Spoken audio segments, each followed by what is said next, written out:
皆さん、こんにちは。こんにちは。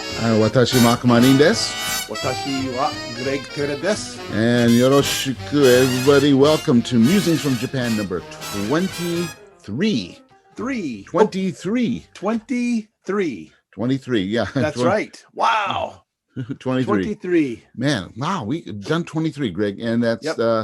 I want to first apologize to everyone. It's been a long time. We've had a lot of things happen here for the last couple of weeks. As you know, the snow situation has been really bad, and actually got worse in my place. The snow actually Yeah. broke through my house. Some of the overhang snow off the roof that you saw in the pictures froze, and then it slid off and it curled under and went through a sliding glass door in my dining room and into my back room, and actually has broken about 4 or 5 windows. Just amazing damage to your house. Yeah, that's fun. But the real estate agent, the Fido-san, as we call him, came, and the old man came, and they boarded up the window. So the dining room is boarded up. So I don't have a sliding glass. I just have 2 big sheets of plywood there, and in the back they made a wall of plywood. so even if there's more snow comes, which it has and has gone into the windows, and I can, a couple of days ago I could hear broken glass at night. It doesn't matter because the wood's there, it protects everything and it keeps everything outside down. So, but the inside of my house is it's like being in the refrigerator next to the butter. It's also probably pretty dark. Yes, it's dark because in the morning I usually open the window or open the curtains in the dining so you can see in, but I can't see, so I have to go to the living room, open the windows. It's like, oh yeah, there's sun out there. Wow. Yeah, I feel like I'm in the Finally, refrigerator. sun. I am in the refrigerator, Greg. I'm next to the butter, between the eggs and the cheese, and Are you chilling? I'm chilling. So it's like Chick Hearn from the LA Lakers. Oh yeah, that's right, Chick Hearn. Wow, the butters. He used to say when the game was wrapping up, it was about the refrigerator, the butter's getting hard or something. The Jello is getting firm, you know. Yeah, in the refrigerator. He had a thing that he said every time when the Lakers would be pulling away. Turn out the lights, the party's over. Yeah, that's right. Put away the milk, you know, the butter's hard, the eggs are firm and cold, and the jello's chilling. So Mark, I don't think you showed people pictures of your front door entryway where the snow was all the way to the entire top of the door and you couldn't go out the front door. I think I showed. I think you need to put those pictures on this Musings from Japan. I did put pictures in the last one. Yeah, I did put them in the. At the end, I think. Oh no, I put them in the middle during our conversation. Yeah. Okay. Yeah. Greg didn't watch the whole show. No, I do. I watched it. I put it on my Apple TV and I watch it on YouTube, or I have Docomo. You're watching on your phone and you have bad eyes, I know, with those glasses. In the picture, while we're talking like this, in the middle of our frame, the pictures came out, Greg, and they showed. Well, anyway, but I will show more pictures. Amazing. Yeah, I have more pictures to share, and yeah, what I'll do is I'll put them at the end as well. As you can see, I put the little video at the end of me, you know, out in the street shoveling.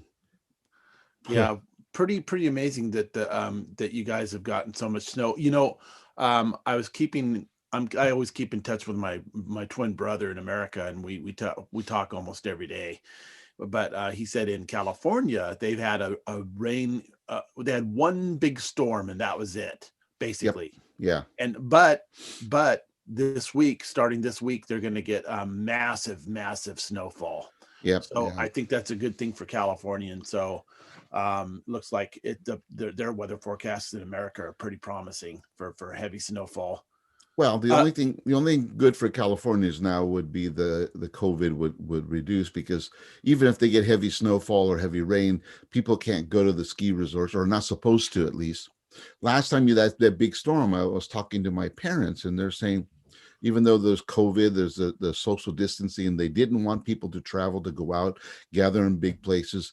People still went up the hill up to Snow Summit and were skiing and out there, no mask, and they were all in town and everywhere at the McDonald's and whatever. Yeah. The crowd. I mean, I mean that's part of the things we want to talk about anyway. But but man, it's very simple. People just calm down, get clean, let time heal all this stuff, and you'll be able to get through the COVID. The vaccines are coming. My sister had COVID, and her husband and my niece, all three of them hunkered down, and they they're not out and about running around. They took care of business, stayed home, and all three are fine. And they're just taking it safe, and they're following the advice. Wearing the mask, and when they go out, they're if they need to go out, they only go out for what they need. And very simple. You don't Yeah. need to go skiing, Greg, right? I mean, Well, it's outdoors. You know, again, going skiing is not the problem. Is like stopping by McDonald's and going in and standing in line to get a breakfast muffin or whatever before you go skiing without a mask is not smart. no, without a mask is definitely not smart. It's like, oh No. man, and that kind of thing. And going into the supermarket, my mother was, she couldn't get into the supermarket. They drove up there. They wanted to go to the supermarket. And my parents, like to go early, and they go out there early, but it's packed with people buying stuff because they're going to the ski resort and they're gonna do whatever. Greg, speaking about ski resorts, I saw on television here. On the Muikamachi in Niigata, Mm. the ski resorts up there, they have this nice thing they set up for this year because of COVID and because last year we had no ski season. Last year there was no snow. No snow. This year we have lots of snow, but the people are trying to be careful. So what they've done is they put up new gondolas. Oh, great. So they're covered. Great. And what it is so when you're in the ski, you get in there, they pick you up, like they scoop you up in the carrier, and it covers you. And then what they do is they wipe them down. When they get up the top, people get off, they wipe them down and they come back around, and they're constantly wiping and cleaning them. And they've got, like, if you wanted to go, do you ski, Greg? No. Yeah, but I don't ski either. I love skiing. I love the idea of skiing, but I don't ski. The idea, but I'd like the idea for me. What I would do is, like, if you were here, Greg, what we could do is we can get on they have a gondola for people like us. It's like a regular gondola. You go inside, you sit in, it's like a self-contained, not for skiers or snowboarders, just for cats like you and me who want to go see the nice view, right, of the mountain. We can go and see the nice view. We get off, and then we can stay up at the top. And they created these bubbles. They're like, this is just a big bubble on the snow, and inside there's benches, there's fireplaces, and you can have a picnic or whatever and sit out, enjoy the view of the mountain. People skiing or snowboarding, you can enjoy all of that. Well, how do you know you don't get carbon monoxide poisoning? Oh, because it's electric heater. It's not great. You're not sitting. It's not ice. It's a bubble that's got ventilation. It's got and it's got on a raised platform and everything. It's a nice self-contained. But if you don't like that, they have redone the lodge at the top. So the lodge up at the top of the mountain now has viewing areas set up where you could sit, and they've got a nice wood fireplace in the middle of this huge lodge, and it's social distance, partitioned off in different areas. So you could sit up there and enjoy a day at the mountain, completely safe, clean environment, and enjoy the beautiful view of this of winter. And it's that's awesome. For less than 3,000 yen per person, including food. Yeah, that'd be fun. Yeah. So hey, come on, Greg, come on down. Okay. Well, no, I'm sorry. However, I can't, because we can't leave the prefecture. Me too. Because of the state of emergency. We're under state of emergency. Yeah, here. Greg is one of the 11 prefectures that are under the umbrella that of emergency. So welcome, And Greg. I think I mentioned in our last broadcast, or our last video, Hmm. that there's a COVID-19 hospital just about a Mhm. kilometer away from here. It used to be a cancer center, and maybe it still is, but right now it's been taken over by COVID-19 as a It's COVID-19 yeah. center. It's designated. Yeah, that's what the prefectures that have emergencies, they have to set up designated hospitals. So probably as a gan, as we say in Japanese, the gan center, the cancer center. Since they probably don't have that many cancer patients and they have X amount of beds available, they were designated as a COVID a center. So Yeah, and eh, so that's nearby. But also another thing, reason why it'd be hard to travel is the heavy snowfall that we've had this winter. You had in Niigata Prefecture, near Yuzawa, you had the 2,000 car, uh, hmm, 2,000 cars that were trapped. that was before the new year. Yeah, Yeah, and that but was that was when the snow started. The snow right, season really truly that was the started. first one. But It was massive snow as but well. we had heavier snowfall after that. That's right. But what was nice about Niigata Prefecture, they prepared. They knew it was coming, so they closed off all of those dangerous sections of the expressway. So this time we had nobody stuck. But in places like Tochigi and Fukushima, Yep. they had a whiteout situation. Just You the other remember? day. Yeah, Just the other day. what And in Japanese five they say "waito auto." whiteout auto. Yeah, Waito so auto. whiteout, but five people were killed in the Yeah. crash. 140 cars were crashed, and well over 500 were stranded. Uh, I mean, it was a What's pileup. interesting, yeah, and what's interesting is in Japan, it's becoming more and more common. Like in Russia, where in Russia you have the video cams that are on your windshield, and they record your driving, and so what's in front of you, the video camera records it. So my wife and I have one of those on our car now, and they're only like $150, and then you get them installed. We got them installed at the tire shop, and so it records 1 month, up to 1 month of video when you're driving. Mm-hmm. And so I saw a video of this pileup of this or an accident, person got in an accident. You can see the whiteout, and out of nowhere, kind of like California fog, Mm-hmm. the vehicle that was in the middle of the road appears, but it's too late, and the person collides with them, and the windshield shatters, and all this stuff. So they had an accident. But having accident is really wasn't the biggest problem they had. The that place in Tochigi, the biggest problem they had is that after the accident, and they knew the accident, it took them over 6 hours to get there. Yeah. See, because they didn't prepare, access, because we're talking a stretch of road that maybe there might be 10, 12 miles, or 15 to 20 kilometers between entrances and exits, and there's no emergency entrance and exit in between. So in order to get there, you have to enter one of these points, but those points were closed because of heavy snow. And so they didn't make. See, this is what Niigata learned just before the new year, when we had that 1,000 cars. They closed it down. We said, the heavy snow's coming, we're not going to take a chance. Just Mm. close. Do not go out here. They put the gates down and nobody could enter, and we didn't have any problems, even though there was heavy snow and whiteout.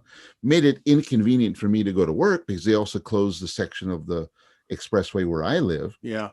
But because it was closed, because where it's at is completely exposed to the wind and the blizzard conditions, so it would automatically white out. And Greg and I have been on that road we have been on part of that road during a whiteout. That's right. And I've seen numerous whiteouts. Sorry, folks. I've seen numerous whiteouts up in uh it's always like in January, it seems. Yeah, yeah. Um but I were driving to a music rehearsal out in the countryside, where at the community center we'd go to this music rehearsal, Mm. and our band that we were in, and seeing the snow blowing across the road, and making it hard to drive. But we had snow tires, so it wasn't that big of a deal.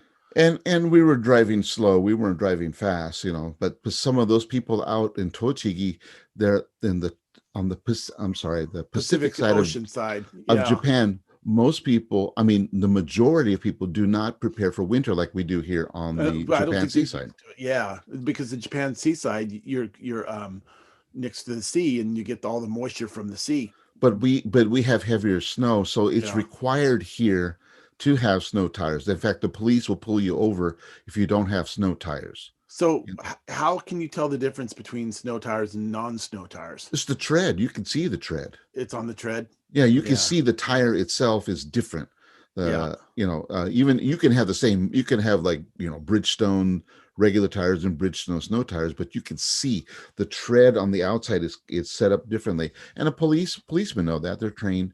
And I know, in fact, where is it? I guess going up the mountain towards Yuzawa here in Niigata, there's a couple places where they have turnouts where people must exit off and go through a inspection area, then they can get back onto the expressway before you can go up to the high points of the mountains. And what it is the snow tire. And I remember driving up there with my sons before in the snow, and we drive up there and they have to get off and we go around, and then you go through this area and there's policemen out there in the snow gear and they're looking at cars. They're just looking at the tires, and they pull over here and you pull over, and they said either put chains on or get out of the car. They don't give you a ticket, but they'll make you get out of the car and you have to stay there at the rest area until, Wow. yeah. I mean, they're very here, but see where you're at, there's no requirement for that. No, and then we don't get much snow here, except in the Right. mountains they get snow. But uh, it's interesting because even here, we're not that far driving time from a very snowy mountains like the Yeah, Japan Alps. but it does snow where you're at. And we've had snow 3 times this season, just Right. traces of snow, which is fascinating, actually. But do you have snow tires? No, we don't need See? them. But we had about this much snow in about 20 minutes. I think the first snow that we had, and it's snowed 3 times so far. And that was the last time we had snow was 3 years ago this Yeah. year. Right But now, outside of my house, I have this much snow. you mean up to My like shoulders, about my five, shoulders. about 5 feet US, Yeah, a little less than 5 feet. about a meter and a half. Yeah. Yeah. It's gone down. Yeah. It was up to tremendously. here. Yeah. At one time, walking the Greg knows the pathway into my house, and the snow was this high on both sides of me. Yeah, Now but it's then down to here. in front of your door, according to that picture, it was taller than you. It was taller than me Yeah. because it just dumped off the. Yeah. Yeah. So how did you get over that obstacle there? Did you just tread through it and just fight your way through up the snow hill and then climb over it?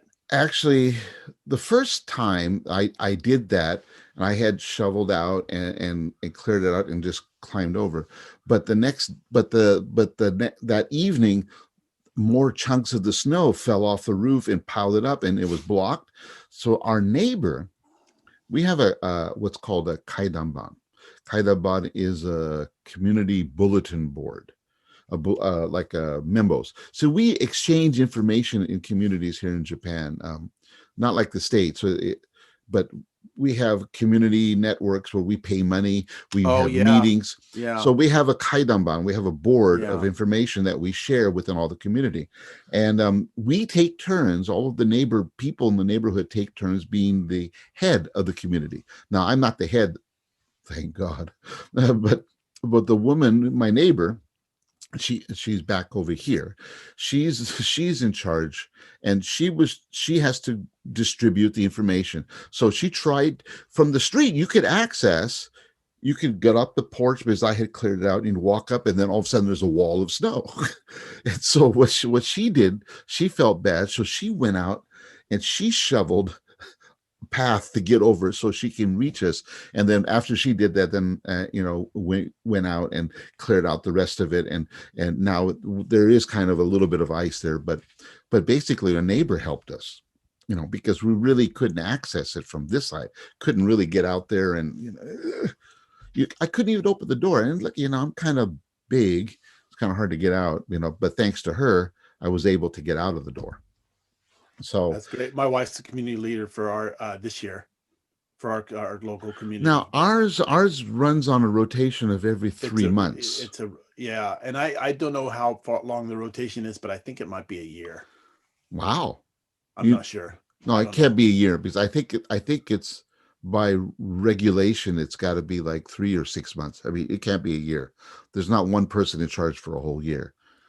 I And don't this even know she's in charge, but I know she's in charge of give from what I understand, because she has to go out and distribute information and right, things and like then that. because I've done it, if it's every 3 months here, and even at my house in Niigata, it was every 3 months. So it's not a year thing. So they don't put a year on somebody like that, and especially in your area because you're in apartments. That's even the apartments are the worst part of the Yeah, community.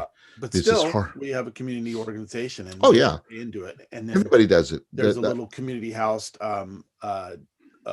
About, oh, how far is it? Probably 600-700 feet from here, right. about 200 meters. Right. Every community has a little community house, the place that they meet. But we can't meet though because of COVID. So anyway, well, but weather-wise, it's going to be a week here. It's going to be clear, so hopefully the snow will reduce, and I can clean up some more stuff. Yeah, And and we're right in the middle of winter now, and as we make this video, we're finishing about 24 hours of nonstop rain here.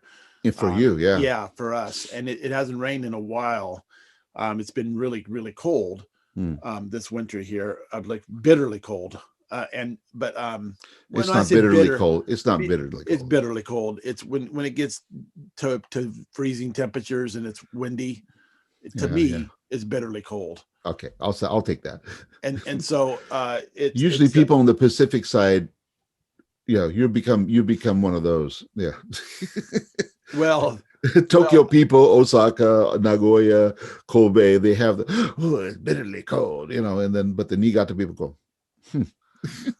yeah, but I mean, I know what you mean though. Yeah, you should check the temperatures sometimes. I mean, here it's like I check them all the time, Greg. they're comparable. All the They're comparable. Um, Having lived on both sides of Japan as well, they're not comparable. However, I might add that my area is a little bit different than Osaka I didn't live in Osaka. area or Hyogo-ken. Hmm. So it's colder here. I lived in the mountains in Hyogo as well as here. So what Yeah. was it like living in the mountains there? Did they get snow sometimes? Sometime Rokko Mountain, very famous. Onsen, Arima Hot Springs, and Hyogo, one of the three top onsens in Japan. Yeah. Yeah, of course they did. Of course they did. It's cold. Mm. I was watching Ice. back to snow and ice and those gondolas you were talking about. Mm. I was watching a video of that these YouTubers put on for Japan or whatever, and they were showing a two day trip to Sapporo. What you could do on a 2-day trip, and one of them was to go to Sapporo and try the in Ramen Alley, or where they have all the Hmm. famous ramens Yeah. of Yeah. Sapporo. You could go eat. It's a big thing to do in the winter. Mm. You could go to the beer garden and Sapporo beer garden and have you could have mutton and Genghis. What do they call it here in Japan? They call it Genghis Genghis Khan. Khan. Yeah. Yeah, and what is that like? Mongolian Mongolian barbecue? beef, Mongolian barbecue is what it Yeah, is. that's right. They call So, it Genghis Khan. but it looks great. Looks really good, and drink It some is beer, good. It is and good. and Yeah. and so it looks. That's one thing I'd love to do one time. And then you could go to this resort, this ski resort, this Kokusai, Nantoka Kokusai ski resort west of Sapporo, Hmm. and you could go there, and then you take the gondola up. It's a gondola. It's an enclosed gondola, like kind of like That's what I'm telling that they have yeah, now in Niigata. Yeah. yeah. But what's also interesting is that what I really like about YouTube is that if you know how to look, know where to look, and are persistent enough, you can find some really cool things in Japanese Mm. here on YouTube. And from Japanese media sites such as TBS or NHK or Mm. whatever, and a lot of these sites broadcast their television news um, live on YouTube.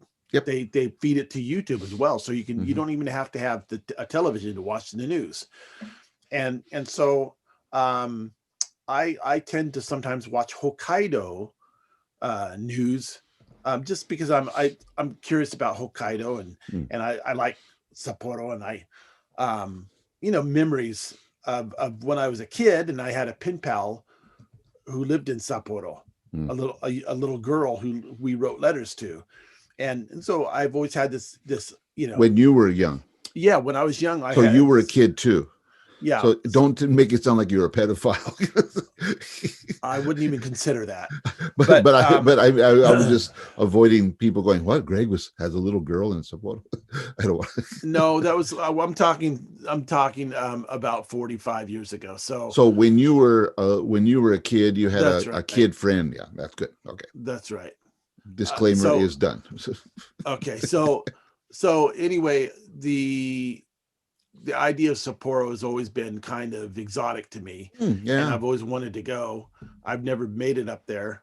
Yeah, I could even ride a ferry from Nagoya to Hokkaido. When if the that would be if cool too. Yeah, it would really be cool, That because would you be can do it cool. for you can have a nice room for about $250 for the 48 hours that you're on the ship. Yep. I think it's 2 nights that you'd be on the ship How from many Nagoya. stops? You have one stop? One or two, Mm. maybe. I don't know for sure, but I think in Sendai you stop in Sendai, Mm. and Oh, on the that way would be up you about go up. right. It Yeah. seems to me, I think you go up the Pacific coast, and Yeah. then Half.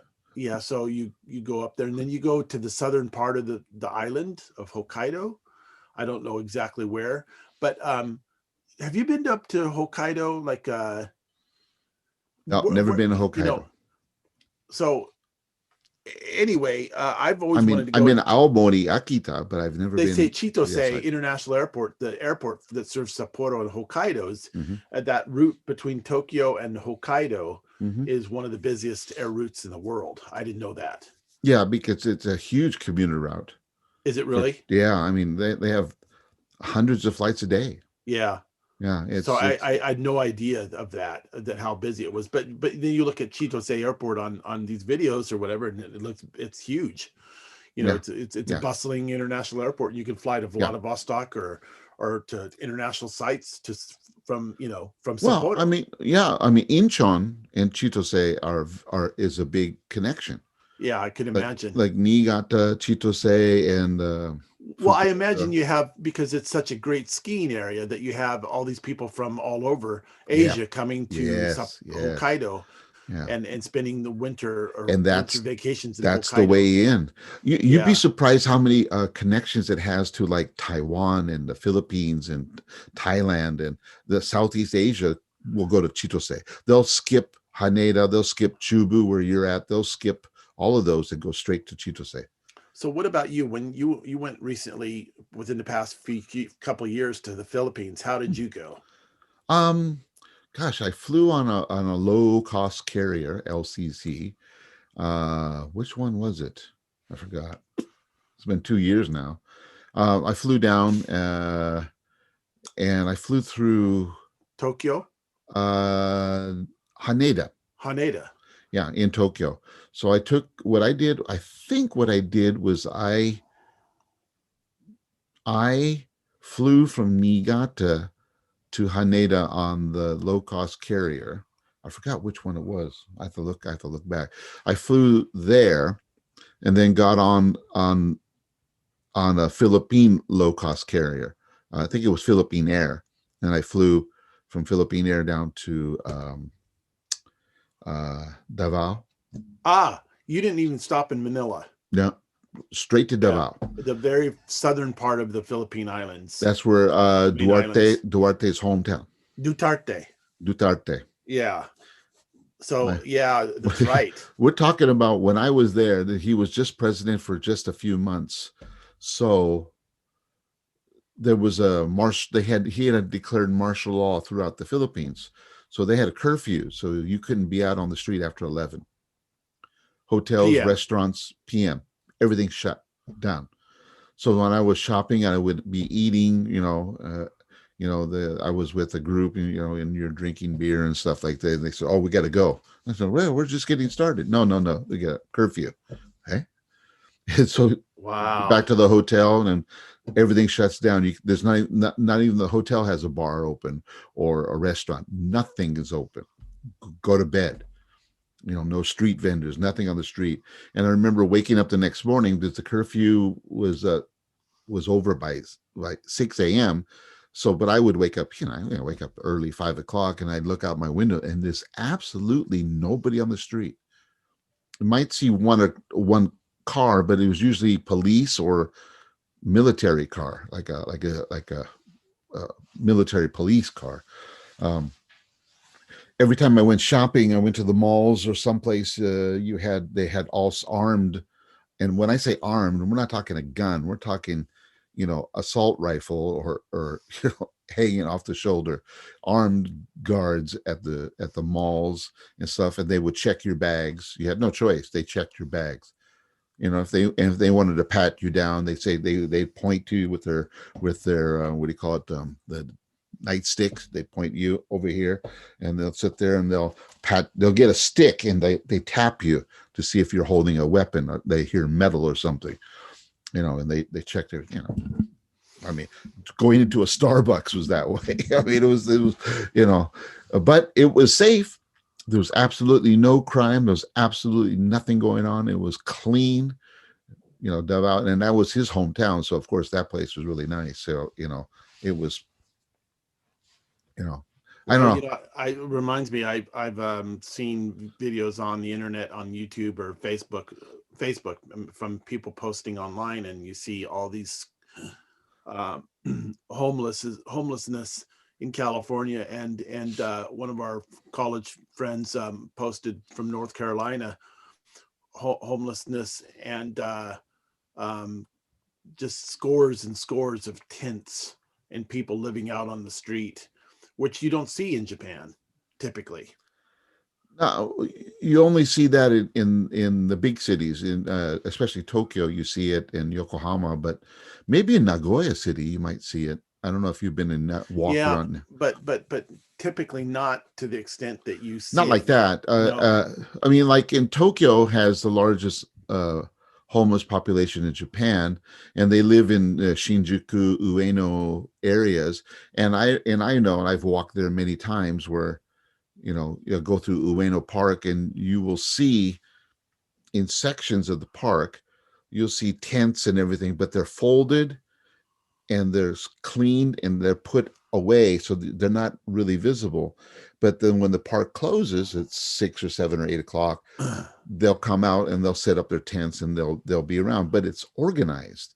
It's not random, and the police allow it. And uh, even though there are facilities for homeless people, there's a section of the homeless people here that have too much pride to go into those facilities.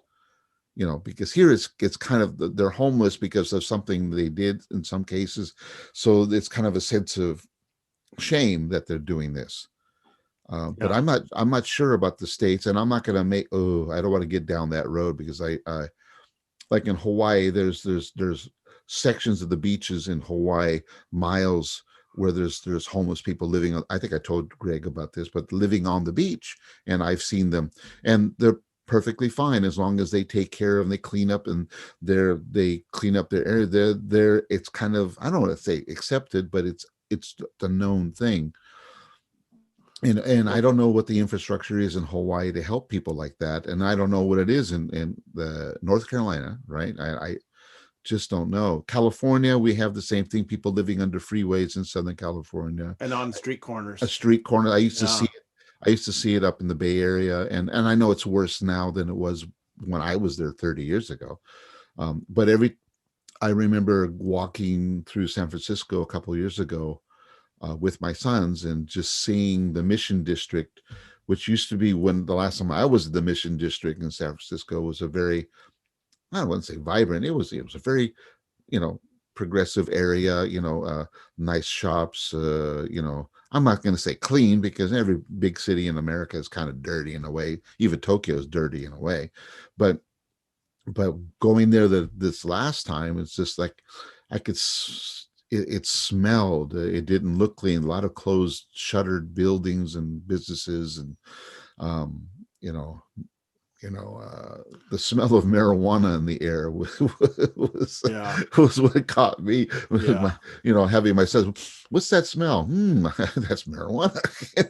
Take it Oh, in. and they could legally smoke it now. Yeah, so I guess people, I didn't know, and I guess so people were imbibing on the, and I saw a lot of homeless people sitting on the street, you know, and I don't even know if they were homeless really. I just saw a lot of people sitting on the street who were, disheveled and and just didn't look right, What smoking away. I was here I came home the other night and there was a bag of garbage, or actually I was leaving. There was a bag of somebody had gone to a fast food restaurant and they set their garbage outside. They littered, and Uh, then I came back and it was all strewn about, or maybe that sometime was later I saw it again and it was all strewn about, but that is rare. was that the crows who did Could have that? been, could have been, it could have been the crows, but here in Japan we have a crow problem because you set the garbage Big out crow in problem. Yeah. plastic bags outside in a common area, and then the garbage comes and picks up the bags, not a can, but they're in bags. Right. And so you buy the bags at any drugstore, grocery store, hardware store, whatever. They're government regulated bags. Yeah, Yeah. it's a Yeah. government regulated back and for specific types of garbage, and burnable, unburnable. And we've talked a little bit about this, but I just really like that, where you have very little littering or pollution. You Yeah. know, But the homeless situation, I mean, I've noticed, maybe it's because of the pandemic, but I've noticed in Niigata, there's going through the station area, Niigata station area, and the Bandai City area. I've seen homeless people. They're in the shops, like they're eating something, or in the convenience stores. Convenience yeah, stores here have the yeah. little restaurant area, so they might be sitting in there, and they're not bothering any. They're No, just they're looking for a place to get warm and warm, have especially because something there's to a lot eat. of snow on the street. So, but you can see their bags or the outside the door. They're they're carry Backpacks. backpacks with the stuff that they carry around because they're looking for places to stay, I guess. you know but in Niigata City, and I know this for a fact, in the city there are four places where homeless people can get shelter, and it's not limited shelter. It's open for as long as they want. But and I don't know why some of these people, or maybe they're just out walking about. Maybe they do stay there at night, and they just want to walk around and stay exercise or stay in shape, or just get fresh air, because there's nothing. I don't know, Greg. I mean, if you're homeless, I mean, not, you know, taking into the fact that you don't have a home, but that means you don't have any recreation. You have nothing to do. You know what I mean? You're either looking for a place to live, you're looking for something to eat, is what you do all the time. So, and for modern humans, we're not hunter gatherers anymore. We have leisure time. So these people don't have any kind of leisure. But if they do have a place to stay, then they have to create leisure, right? So I kind of, I don't know what to do to help a homeless person. Okay, you give them a house or give them a shelter. Okay, we do have shelter and we do have food for them, but I can't give them leisure time. You know what I mean? I can't help them spend their time. You can house somebody, you can provide health care and all this stuff. Okay, but can you provide a well-being? Can you provide, time to think about music like we do, or to watch TV, or look at a YouTuber, as we were saying? That's homelessness is I don't want to get into homelessness, but it's kind of an issue that, when I think about it, it's like it's so much deeper of a problem than just simply finding a place to live and getting health care. I mean, that's it's more of a subsistence or survival thing. but it's also the mental part of that, right? Because you have to you can give them a bath and new clothes and a place to sleep, but what about inside here, that A lot of is that issues that they that have no family for no. some reason, they have no friends, they have no social worth, that would be hard. Anyway, I'm going to stop. Okay. Well, yeah. So Man. we're very fortunate and blessed. Yes. Hey, let's talk about something different here. I want to say congratulations, United States, for peaceful transition of a new president. Yeah, how about that? Yay!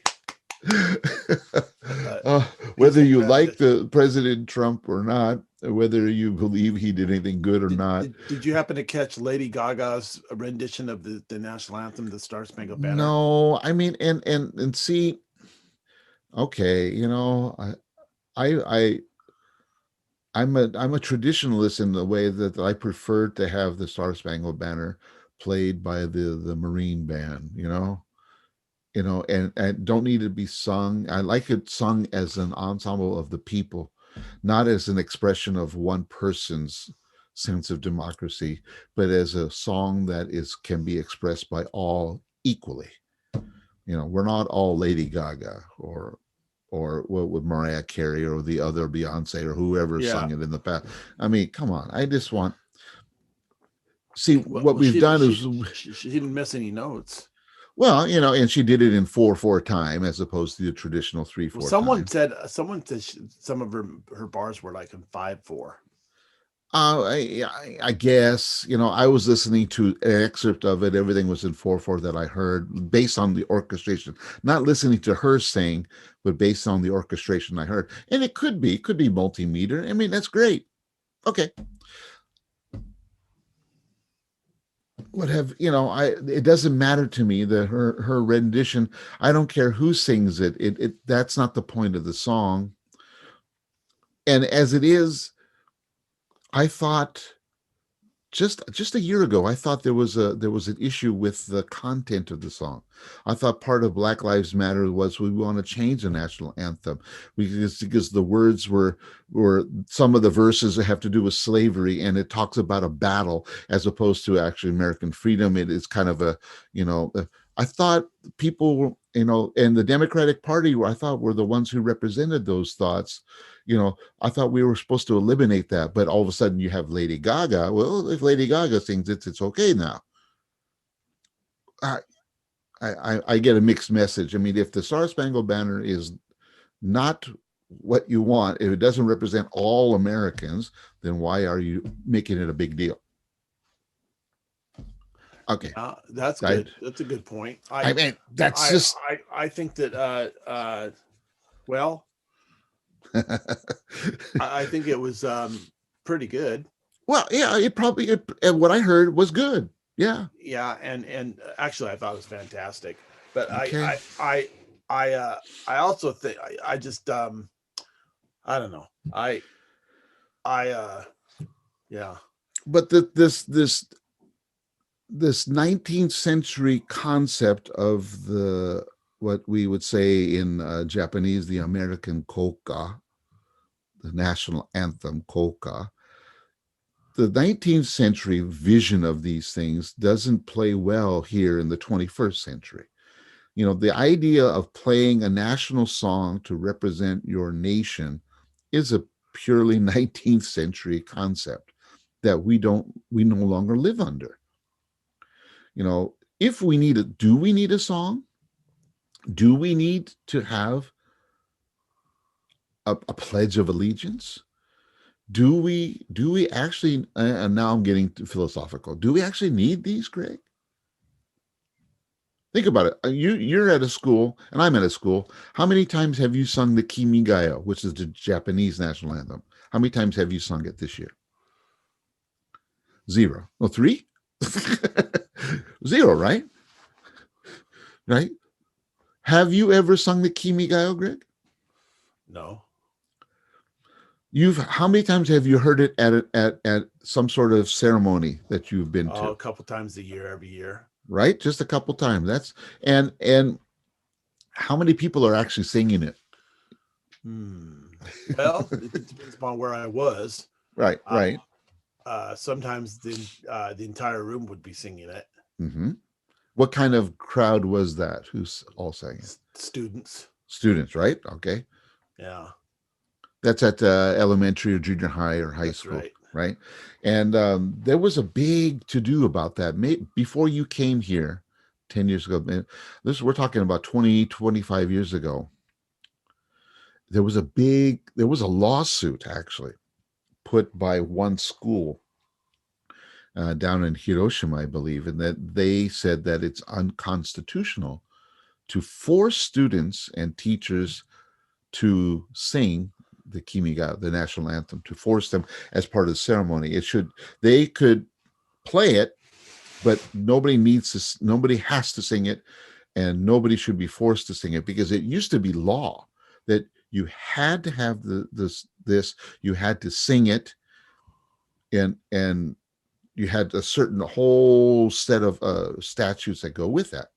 And this school sued and actually won. They said, "Yeah, because it's stroke of nationalism." Now, the states has never really gone through this kind of turmoil, inner turmoil. The United States has had a civil war, but the Civil War was based on, you know, an ideal that was very archaic, slavery and all, and economic control and the rights of class. It was more of a class warfare, slave owners against slaves, blah blah blah blah. In Japan, you got to remember, in World War II was a nationalist movement where people believed Japan was superior to other countries. You know, that arrogance, was perpetuated, and the symbol of that arrogance was the Kimigayo, was the national anthem of Japan. It started in the Meiji era, which was the 19th century, and worked its all the way in and culminated in World War II. So after World War II, actually, the United States occupation forces made the singing or playing or performance of the national anthem of Japan illegal.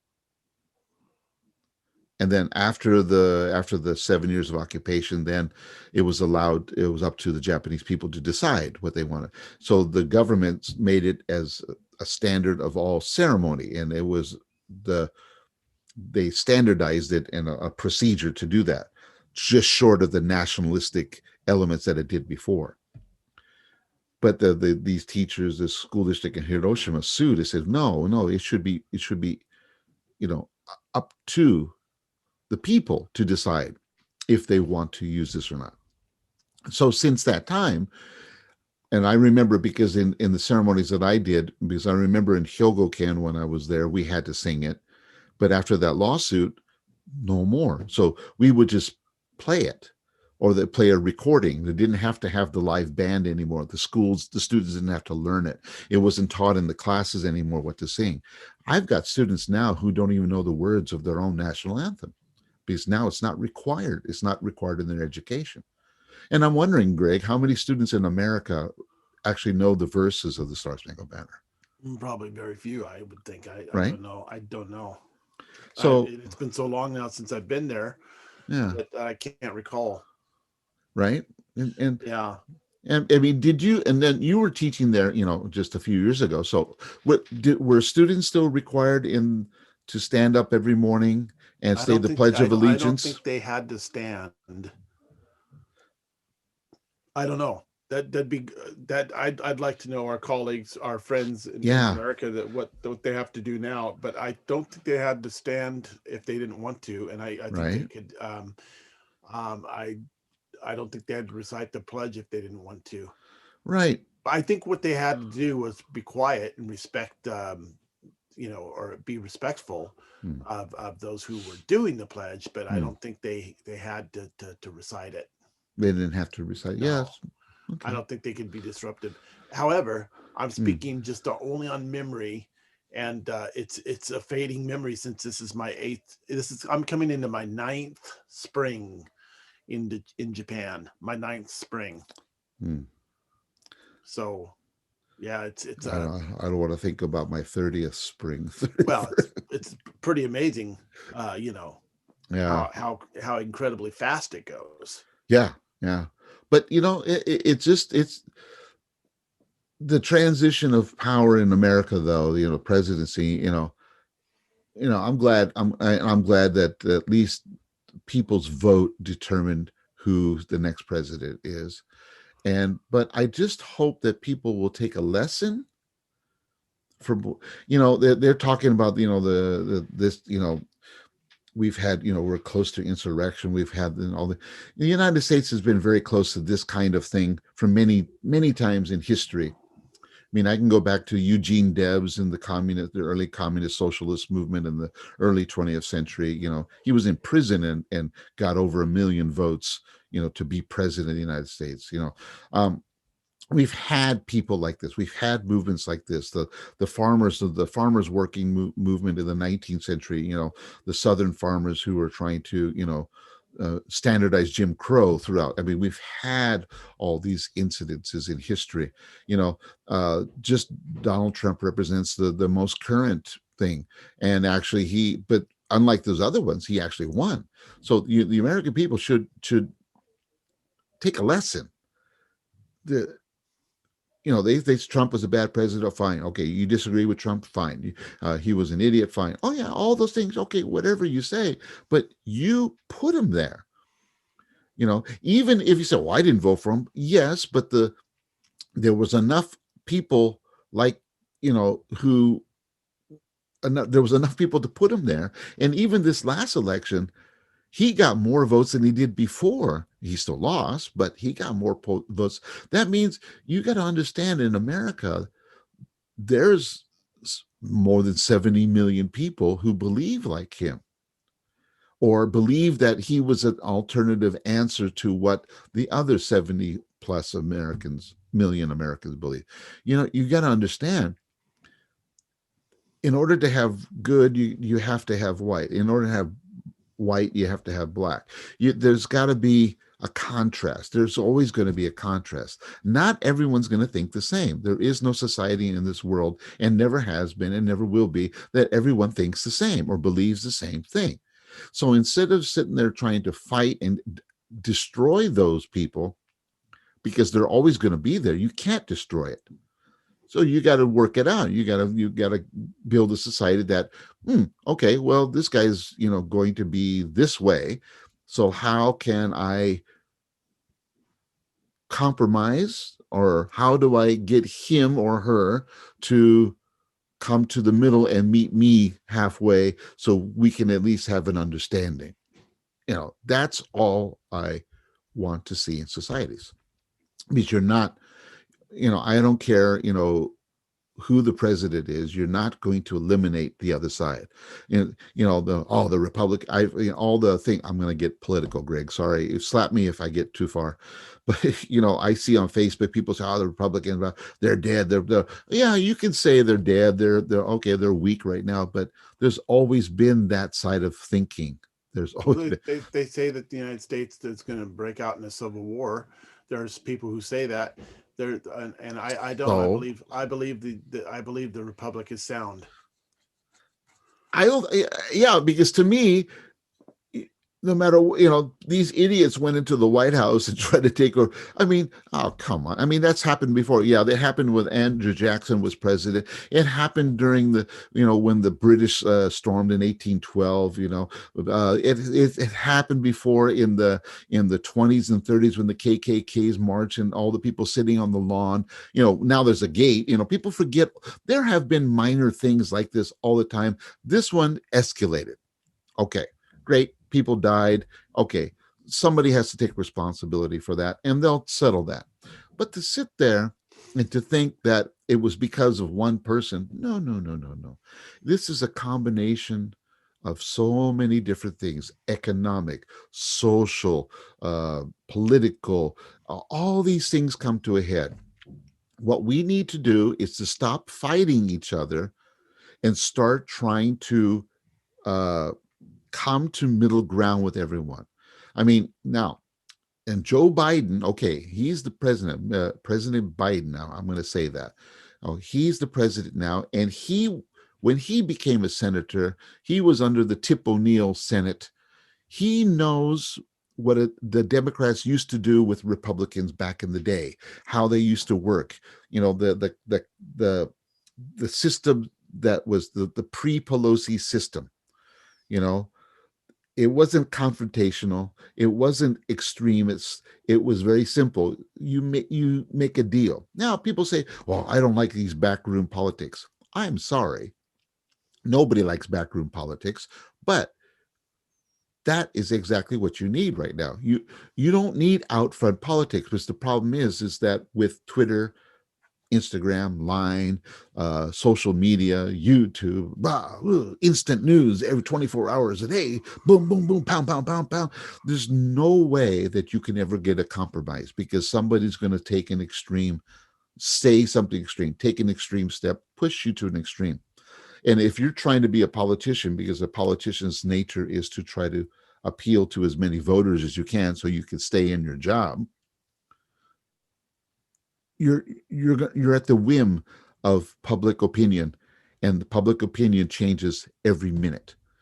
How do you do that? You can't do it. You got to work things out behind the closed doors, and that's why I don't want to see Charles Schumer, Chuck.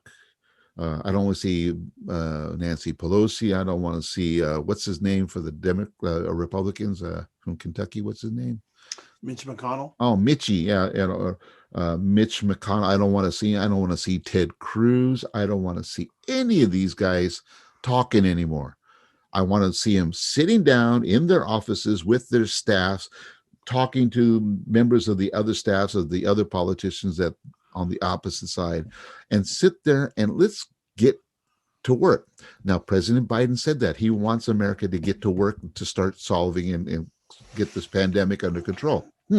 It doesn't take a president to sit there and write wear a mask, do this. Come on, you don't need a president to tell you to do that. Common sense.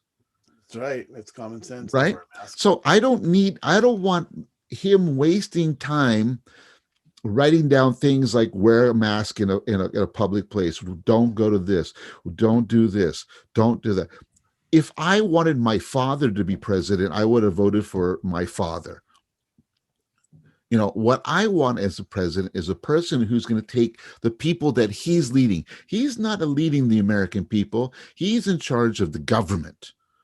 I want him leading Nancy Pelosi, Charles Schumer, Mitch McConnell, Ted Cruz, or any other Rubios, or whoever else, the AOCs, Cortez, all these people.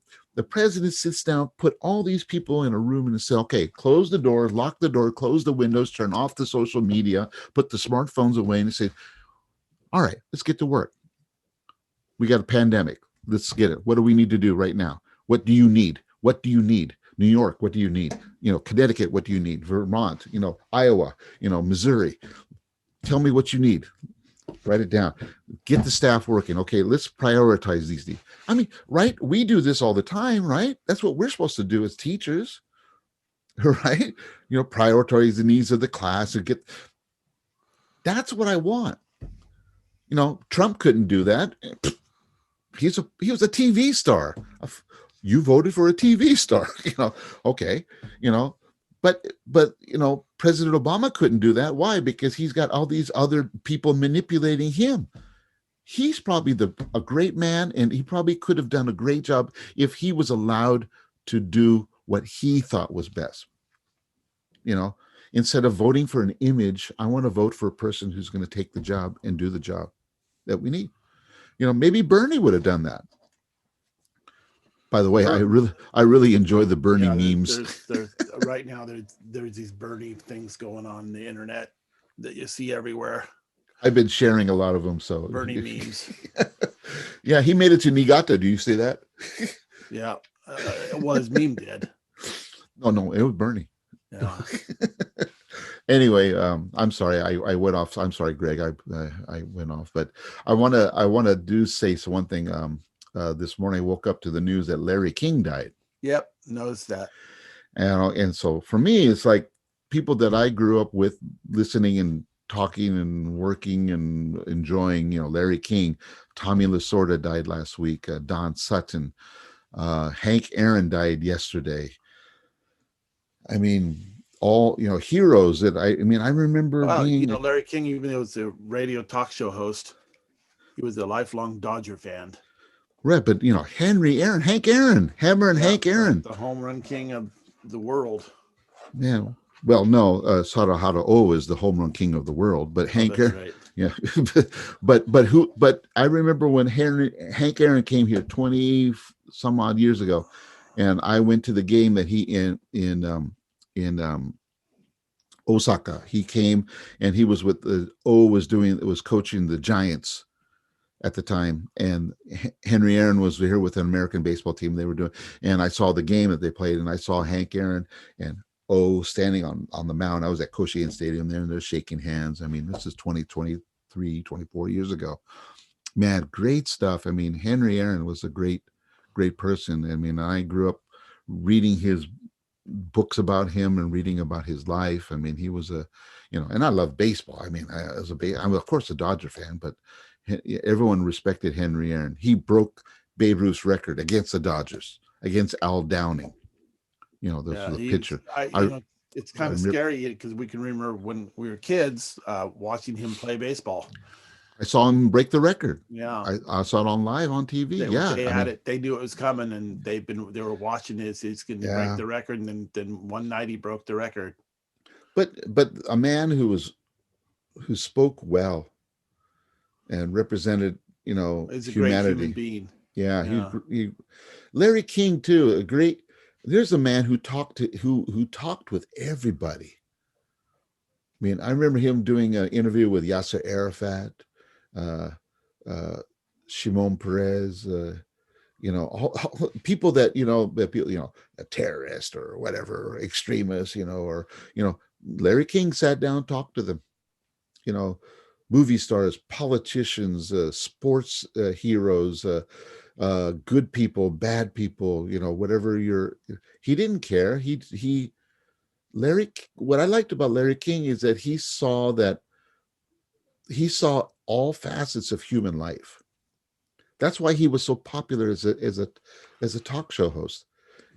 I never heard Larry King tell me what he thought. I saw Larry King talk to people and get them to tell us what they thought. He had tragedy last year. Well, he almost died of a stroke, I think, in 2019. Last year he had a quintuple bypass surgery. Yeah. But the last year he had 2 children pass away. Yeah. And that was probably the worst thing, man. He was also a cancer survivor, wasn't he? I think so. He had lung cancer. I mean, he was a heavy smoker when he was young. I mean, God. But how he was 87. Right? Yep. Amazing, Greg. That's our future. 87. No, well, I don't smoke, so hopefully I'll. Oh, okay. Hopefully I can, I don't know. Yeah. Just do my best. Yeah. That's all I can do. Anyway, but it's just it's been a tough time. A lot of jazz people I've noticed have passed away recently as well. A lot of musicians, a lot of heroes from our past, Greg. Yeah, that's true. A lot of influences have gone the way of make the most of what time you have.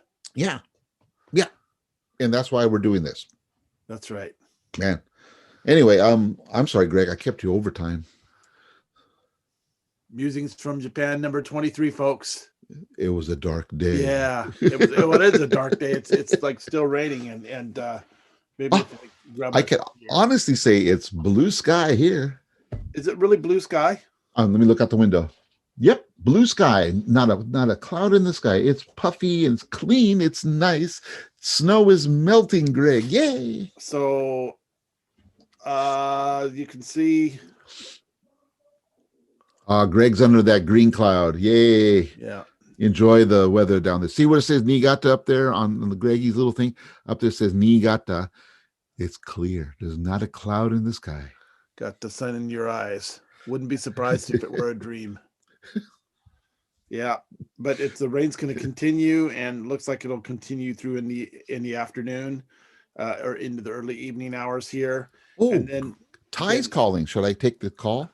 Well, we can Let's take see. the call. Hold on a second. This you patch it in. And I'm gonna. Ty, how are you? Hello. You're on Musings with Japan with me and Greg. Number 23, Ty. Number 23. Konnichiwa. Konnichiwa. Greg says konnichiwa. Ohisashiburi desu. He says osashiburi. Oh, okay. Anyway, I was actually calling Ty because I wanted you to be on Musings with Japan on the telephone. Sorry. That's okay. That's okay. Do you want to join? You can call online and I can patch you in. Sure. Yeah, Ima, right now. No, too difficult? Well, you're in the car? So okay. He's in the car wash. Car wash. Yes, folks, we have car washes here in Japan. Okay, see, it's blue sky, right? Yeah, see, the weather's nice, so we can wash the car, Greg. Here, it's raining where Greg's at. Well, anyway. So wakatta. Yeah. So what Ty is saying is that the calcium buildup from the road salts, on the car is not good. You got to wash it off. Hey, my translation's good, huh, Ty?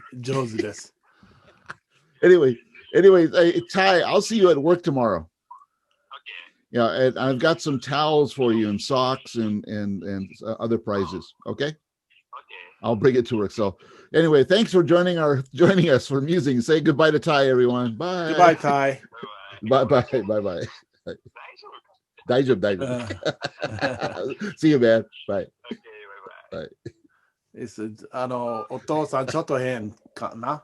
Yeah, I'm his father, so I'm kind of crazy. I don't know could you hear him talk? Yes, we could. Oh, good, excellent. So Yeah. we'll keep that in, ladies and gentlemen. I think all of the world can hear you and your son talking. What I want to do.